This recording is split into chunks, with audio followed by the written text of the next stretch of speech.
বিভৎস রকম নেতিবাচক মানসিকতার একজন মানুষের সাথে, তার সাথে যদি মনে হয় 24 ঘন্টা তো দূরের কথা, 2 ঘন্টা কাটাতে গেলে নিজেকে মনে হয় ক্লান্ত পরিশ্রান্ত, এবং মনে হয় যে আমার ভেতরের পজিটিভিটিটা কিভাবে ড্রেন হয়ে যাচ্ছে। এবং সবচেয়ে বড় কথা, এই ধরনের যাদের মানসিক সমস্যা থাকে তারা কিন্তু সেটা মানতে চান না।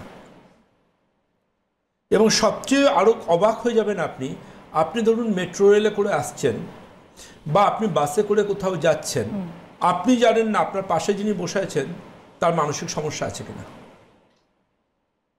কিছু মানুষজনকে দেখবেন রাস্তাঘাটে দুটো গাড়িতে একটু ঠোকাঠুকি লেগেছে বা কেউ কারুর একটু ধাক্কা লেগেছে, দুজনে হাতাহাতির পর্যায়ে চলে যায়। এগুলো কিন্তু একদম টিপিক্যাল মানসিক সমস্যা।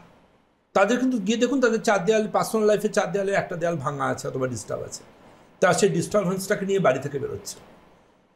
গোটা পৃথিবী জয় করা যায় যদি তার ব্যক্তিগত জীবনের 4টে দেয়াল ঠিক থাকে, কিন্তু এই 4টে দেয়ালের কোনো একটা দেয়াল যদি একটুখানি ফাটল থাকে, সেই মানুষটা কিন্তু সামান্য কলা গাছের সাথে লড়াইও হেরে যেতে পারে।